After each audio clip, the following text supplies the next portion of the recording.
राहु का गोचर। आप जब भी अपनी जन्म पत्रिका को देखते हैं तो आपको उसके अंदर विभिन्न भावों में विभिन्न ग्रह ग्रह दिखाई देते होंगे। वो स्थिर रूप से आपको हमेशा, जब भी आप पत्रिका खोलेंगे तो आपको यही पता चलेगा कि मेरा ग्रह तो फलाने राशि में फलाने भाव में बैठा हुआ है। लेकिन आकाशीय स्थिति में वो सदैव चलायमान है। अपने कक्षा पथ के अंदर विचरण करते हुए वो विभिन्न राशियों नक्षत्रों पे से निरंतर रूप से विचरण करते रहते हैं। इसी को हम गोचर कहते हैं। देखिए, सातों ग्रह और राहु केतु छाया ग्रह निरंतर आकाश में गतिशील हैं, हमेशा ही ये भ्रमण करते हैं, कभी भी एक जगह स्थायी नहीं होते हैं। तो हम जब भी गोचर की बात करते हैं तो हम सिर्फ दो ही ग्रहों पे, और तीसरा भी ग्रह भी है लेकिन दो ही ग्रहों पे ज़्यादा कंसंट्रेट करते हैं, वो है राहु और शनि। तीसरा जो ग्रह है वो बृहस्पति है। राहु का गोचर समय जो होता है वो 18 महीने का होता है। किसी एक राशि पे से राहु को निकलने में, पार करने में 18 महीने का समय लगता है। शनि को 2.5 साल का लगता है और गुरु को लगभग 11 से 12 महीने के आसपास लगते हैं। वक्री होता है तो थोड़ा कम ज़्यादा टाइम हो जाता है उसका। तो चूंकि ये इतना लंबे समय तक किसी राशि के ऊपर रहते हैं, इतने लंबे समय तक किसी जातक के जीवन को प्रभावित करते हैं, इसलिए मुख्य रूप से हम बाकी ग्रहों को छोड़कर इन्हीं ग्रहों का ज़्यादा गोचर में अध्ययन करते हैं। तो आज हम राहु की स्थिति देखेंगे कि वो कहाँ गोचर कर रहा है, कहाँ गोचर करते हुए आपकी जन्म पत्रिका में कहाँ गोचर करते हुए आपको कौन सा लाभ या हानि प्रदान करेगा, इसको हम समझने की कोशिश करेंगे। देखिए, आप अपनी जन्म पत्रिका में देखिए आपका चंद्रमा कहाँ स्थित है। अगर आपका चंद्रमा मजबूत है, शुभ प्रभाव में है, चंद्र लग्न अगर आपका मजबूत है, तो आपको जो गोचर का अध्ययन करना है, गोचर से फलित देखना है, वो आप अपने चंद्र राशि से देखेंगे। और अगर आपका चंद्रमा कमजोर है तो ये स्थिति, ये सारे फलों को हम आपके लग्न से देखेंगे। तो जैसे कि आप मान लीजिए अभी के समय में जो काल हम बात कर रहे हैं, हम जिस समय विश्लेषण कर रहे हैं गोचर का, उस समय राहु वृषभ राशि में है। तो हम वृषभ राशि को ही, वृषभ में बैठे हुए राहु को ही मुख्य मानकर इसका फलित करते हैं। लगभग कम ज़्यादा रूप से राहु सदैव ऐसे फल करता रहेगा जैसे हम वृषभ राशि के अनुसार निकालने की कोशिश करते हैं। देखिए, हम बात करते हैं मेष की। मेष से इस समय राहु द्वितीय भाव के अंदर गोचर कर रहा है। राहु जब द्वितीय भाव में मौजूद होता है तब वो निश्चित रूप से वाणी दोष उत्पन्न करता है, कुटुंब के अंदर तनाव की स्थिति पैदा करता है, चारित्रिक दोष पैदा करता है। तो ये सब अभी मेष लग्न और राशि वालों को महसूस हो रहा होगा। बात करते हैं वृषभ राशि की। तो वृषभ राशि के ऊपर से ही चूंकि राहु का गोचर हो रहा है, वृषभ राशि राहु के मित्र ग्रह की राशि है, इसलिए वो यहाँ पे ज़्यादा नुकसानदेह नहीं होगा, लेकिन तनाव का कारण जरूर बनेगा। वो व्यक्ति को नए नए विचार देगा, आइडियाज़ देगा, रिस्क लेने की क्षमता देगा, कैपेसिटी का थोड़ा सा भ्रम की स्थिति बनाएगा। लेकिन वो वृषभ राशि में बैठा हुआ लग्न पे राहु व्यक्ति को उत्तेजना देकर, व्यक्ति को अग्रेसिवनेस देकर आगे बढ़ाने की कोशिश करेगा। मिथुन राशि की जब बात करेंगे तो मिथुन से राहु बार बार गोचर कर रहा है। निश्चित रूप से मिथुन राशि वालों के जीवन के अंदर इस समय खर्चे का योग चल रहा है।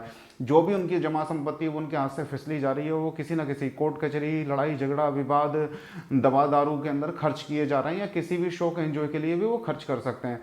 कर्क राशि या लग्न की बात करते हैं तो राहु इस समय एकादश भाव के अंदर उनके लिए गोचर कर रहा है। एकादश भाव में गोचर करता हुआ पाप ग्रह सदैव फलदायी होता है, शुभ फलदायी होता है। तो जो कर्क लग्न वाले हैं, कर्क राशि वाले हैं, उनके जीवन में ये राहु उत्तेजना को लेकर आ रहा है जो शुभ होगी। वो लाभ के लिए अग्रेसिव हो जाएंगे, लाभ की प्राप्ति के लिए अटूट मेहनत करेंगे और कहीं ना कहीं से वो अपने जीवन में लाभ को पैदा कर लेंगे। जब बात करते हैं हम सिंह राशि और लग्न की, तो राहु 10वें घर में गोचर कर रहा है। चूंकि राहु अपने मित्र के घर में है, मित्र ग्रह के घर में है, तो निश्चित रूप से इस समय सिंह लग्न और राशि वालों को अपने कार्य क्षेत्र में उन्नति देखने को मिल रही होगी, कुछ स्ट्रेस और तनाव के साथ। बात करेंगे जब हम कन्या लग्न की, तो राहु उनका भाग्य भाव में गोचर कर रहा है। भाग्य में गोचर करता हुआ राहु व्यक्ति को सफलताओं के लिए अंधभक्त बना देता है, सक्सेस पाने के लिए अंधभक्त बना देता है। तो यहाँ पे राहु कन्या लग्न वालों के लिए ऐसा ही कर रहा होगा। आपको अपने मिशन चुनने से पहले, लक्ष्य चुनने से पहले, अगला कदम डिसाइड करने से पहले बहुत बार सोच लेना चाहिए। आपको जो दिख रहा है वो शायद ना हो। तुला राशि वालों के लिए या तुला लग्न वालों के लिए राहु 8वां गोचर कर रहा है। देखिए, 8वां गोचर करता हुआ राहु आपके आयु भाव में गोचर कर रहा है। निश्चित रूप से दुर्घटनाओं के योग बनाता है जीवन में, चाहे वो शारीरिक दुर्घटना हो, चाहे मानसिक आघात हो, चाहे पारिवारिक संबंधों के अंदर आघात हो, वो राहु निश्चित रूप से आपके जीवन में पैदा कर सकता है। आपको बहुत सावधानी रखनी चाहिए और राहु के जप और शांति करा लेनी चाहिए और दान भी करने चाहिए। अगर बात करते हैं वृश्चिक लग्न की, तो राहु 7वां गोचर कर रहा है। पार्टनरशिप में विवाद पैदा होने की संभावना है, पति पत्नी के रिलेशन के बीच में तनाव की उत्पत्ति की संभावना है। रोजमर्रा का जो आपका व्यवसाय होता है उसके अंदर कहीं ना कहीं आपको लॉस होने की संभावना है, आप इस बात का ध्यान रखिए। अगर बात करते हैं धनु लग्न की तो राहु छठा गोचर करता है। छठा राहु गोचर करता हुआ आपको लड़ाई झगड़े विवाद और कंपटीशन में डालता है और इन सब से विजयी बना के निकाल भी लेता है।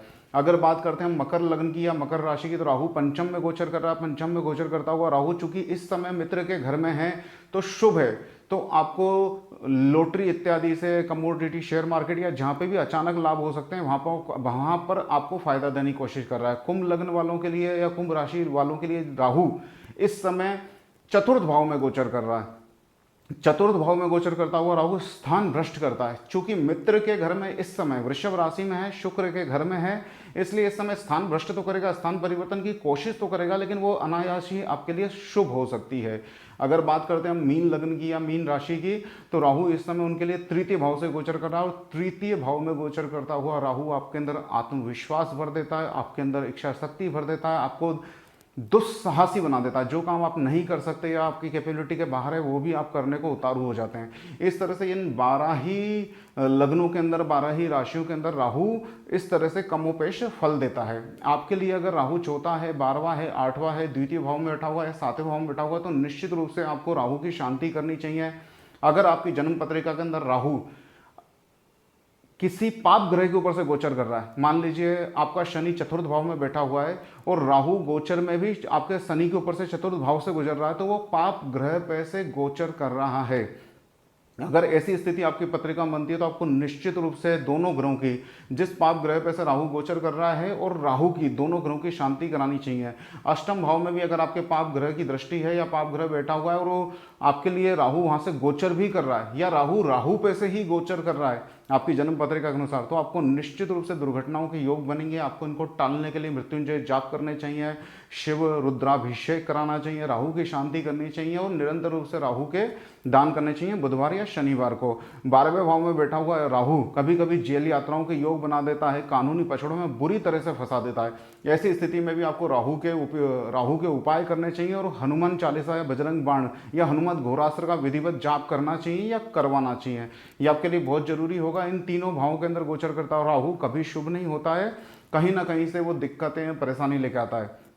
लग्न में गोचर करता हुआ राहु, भाग्य में गोचर करता हुआ राहु व्यक्ति को अति उत्तेजना देता है, उसको झूठे सपने देता है, उसके दिमाग के अंदर विचार गलत भरता है और उसको वह लक्ष्य डिसाइड करवाता है, वह लक्ष्य पे निर्णय दिलवाता है जो उसके लिए शायद पाना असंभव हो।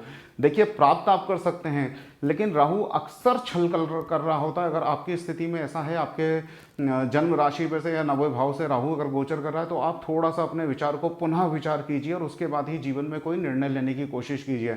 द्वितीय भाव का राहु जो होता है, जो मैंने अभी आपको बताया, मेष लग्न और राशि वालों के लिए द्वितीय भाव से राहु गोचर कर रहा है, तो द्वितीय भाव वाला जो राहु होता है, वृषभ राशि का जो राहु होता है, वो व्यक्ति को पथ भ्रष्ट करता है, उसके चित्त को भ्रष्ट कर देता है, उसके लिए बुरी आदतें लग सकती है, परिवार का वियोग सहना पड़ सकता है और वो अपने धन का उपयोग, अपनी वाणी का उपयोग गलत कार्यों के लिए और गलत चीज़ों को संभालने के लिए करने लगता है। तो इस स्थिति में भी आपको राहु के उपाय अच्छी तरह से करने चाहिए। शुभ कहाँ पर है? 5वें भाव का राहु, 6ठे भाव का राहु, तृतीय भाव का राहु, एकादश भाव का राहु, ये कहीं ना कहीं थोड़ा वो शुभत्व लिए हुए हैं, कहीं ना कहीं आपको एनर्जी, बल प्रोवाइड कराना चाहते हैं, आपकी क्षमताओं को थोड़ा सा विकसित करके आपको थोड़ा आगे ले जाना चाहते हैं। लेकिन फिर भी ये राहु भी पूजनीय है, राहु तो सदैव ही पूजनीय आपकी जन्म पत्रिका में जहाँ पे भी हो, जहाँ से भी गोचर कर रहा हो। लेकिन इन स्थितियों में अगर राहु की आप पूजन करते हो, उसके बावजूद भी आप राहु के लिए कुछ उपाय करते हो, तो ये जो शुभत्व है, इसकी शुभत्व की वृद्धि होगी और आपको निश्चित रूप से कहीं ना कहीं वो जीवन में आगे बढ़ाएगा। इस तरह से आप अपनी जन्म पत्रिका में लग्न और राशि के हिसाब से राहु के गोचर को समझिए, उस गोचर को समझ के आप उस तरह से काम करने की कोशिश कीजिए। निश्चित रूप से आपको बुरे प्रभाव में कमी मिलेगी और शुभ प्रभाव में आपको बढ़ोतरी होती हुई दिखाई देगी। राहु के विशेष उपायों में आप शिव जी का अभिषेक कीजिए या भैरव स्त्रोत का पाठ कीजिए या बजरंग बाण, हनुमान चालीसा का पाठ कीजिए। ये तीनों ही राहु शांति के लिए विशिष्ट हैं और उपयोगी हैं। मैं आगे चल के समय आने पर निश्चित रूप से राहु काल में दुर्गा विशेष पूजन भी बताऊंगा, दुर्गा के विशेष मंत्रों का जाप भी बताऊंगा जो राहु शांति में आपके लिए बहुत मददगार सिद्ध होंगे। तब तक के लिए जय श्री कृष्णा।